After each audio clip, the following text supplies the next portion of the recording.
Hey there, everyone. Wanted to give you a message today that I know that sitting in my home, I'm here in Tallahassee, and I know sitting in my home in Tallahassee and even in Thomasville, there's a lot of anxiety, and there's also a lot of messages of comfort out there, which is really good. And I wanted to share one today as well. I've been reading through some of the Psalms, and as a worship arts director, I think that kind of makes sense.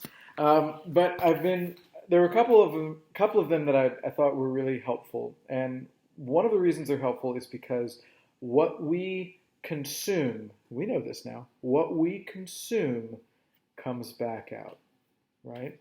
And so if all that we're able to consume right now is divisiveness and political unrest, and now I'm not saying that one is better than the other right now. What I'm saying is that we can't spend our whole day caught up in it. There's great reason to exercise social distancing and using the guidelines that are available to us from the experts. But there's also authority in this book. And so what I'd like to do is I'd like to share with you a couple of those messages of comfort and to just encourage you to switch some of that consumption over to things that are going to be spiritually edifying. Remember that being healthy is not just physical, it's also spiritual. So this comes from Psalm 62. The subtitle here is Song of Trust in God Alone.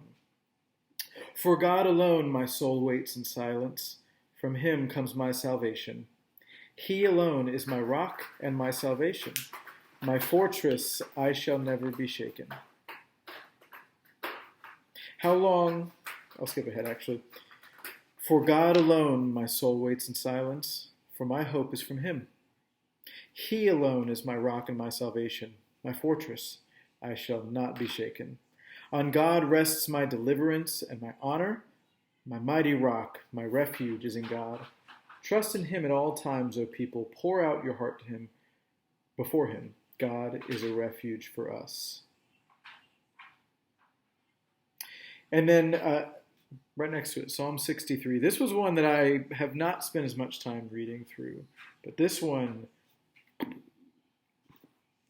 O God, you are my God. I seek you. My soul thirsts for you. My flesh faints for you, as in a dry and weary land where there is no water. So I have looked upon you in the sanctuary, beholding your power and glory, because your steadfast love is better than life. My lips will praise you. I'll read that verse again. This is Psalm 63, verse 3. Because your steadfast love is better than life, my lips will praise you.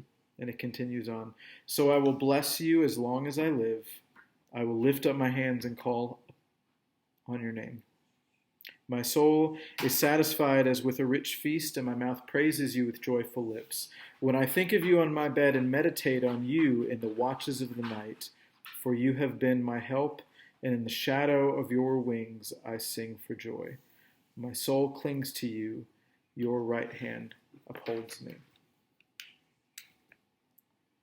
Your steadfast love is better than life. My lips will praise you. So from this, I'd like to just encourage you that what we consume comes out.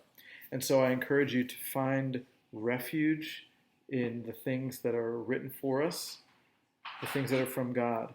Find a devotional even, maybe one that goes through some scripture. I saw even this morning a couple of resources that were shared that were really great devotionals. Keep your spiritual rhythm active and make sure that you are doing that which uplifts your soul.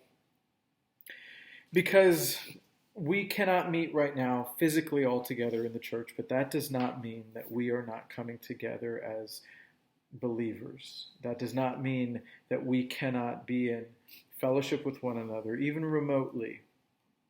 We can be praying for each other.